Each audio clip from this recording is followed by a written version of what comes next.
In today's video, I'm going to teach you how to use image as text background in Figma. We'll walk through 2 reliable ways to achieve this effect so you can pick the one that fits your workflow. Go ahead and open your design so you are ready to follow along.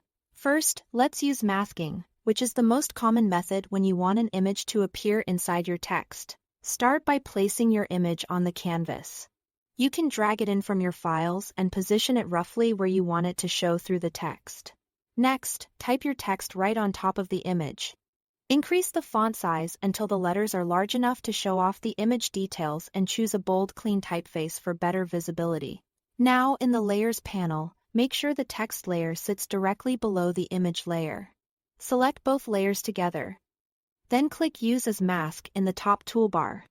The image will now appear only where the text is.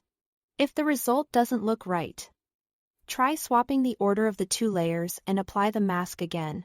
You can double-click to enter the mask group and reposition or scale the image inside the text without affecting the text layout. Keep your text crisp by adjusting size and letter spacing as needed. Next, let's look at the frame fill approach, which is great for using an image as a backdrop behind text. Place your text inside a frame. With the frame selected, look to the Design panel and find the Fill section. Click the color swatch, switch the fill type to image, and choose your image. The image now fills the frame, sitting behind your text as a background. This method keeps everything editable and tidy, especially if you are building a component or working with responsive layouts.